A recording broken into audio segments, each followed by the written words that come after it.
Hi, today we're going to learn together just what a glacier is and why it matters to you.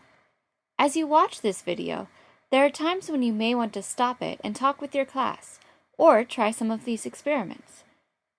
Now, let's explore the cool world of glaciers. Before we can go anywhere, it is important to know what a glacier is. So, what do you think you know about glaciers? Glaciers are found on every continent except Australia. They are most common at the poles, but are also found on tall mountains and even some not-so-tall mountains. The youngest glacier in the United States is inside the crater of Mount St. Helens, which is a relatively short mountain. So we know where to find glaciers, but how do glaciers form?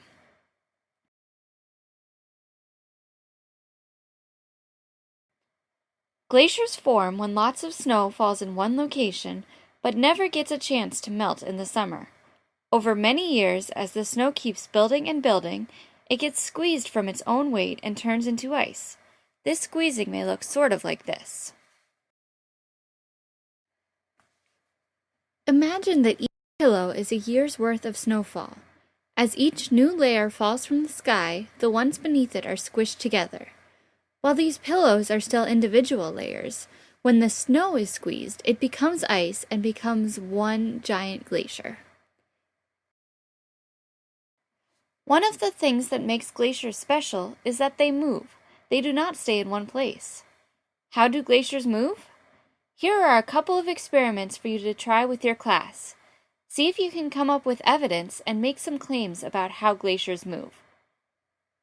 You can try using pancake batter and pouring it in a skillet or waffle iron. What does this show you about glaciers? Or try using glacier goo to create some models. As you collect your data, think about what claims you can make about the way that glaciers move.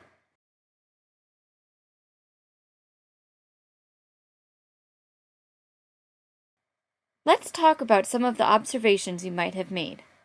When you pour pancake batter in a frying pan, even though you keep the batter pouring in the same place, the entire thing starts to spread out because its own weight is pushing it away from the center.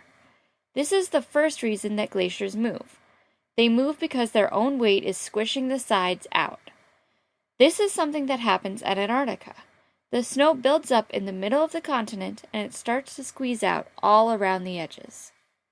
What about the waffle iron?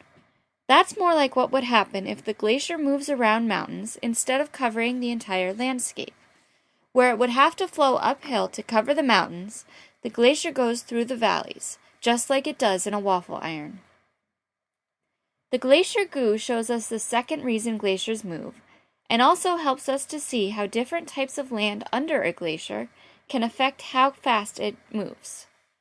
Some glaciers move because gravity helps pull them downhill. These two ways of moving work together, so as the weight of the glacier squeezes itself out to the sides, gravity is pulling those sides downhill. In the glacier goo experiment, you might have seen this as the goo squeezed out and slid down the slope. The goo slid fastest over tin foil and slowest over cardboard. What other surfaces did you try? Which one was fastest? So far, we have learned two things. Glaciers are huge piles of ice that form when snow is squeezed together to form ice, and glaciers move because gravity pulls them downhill while they squeeze themselves to the sides. In the next video, we'll explore what we can learn from glaciers.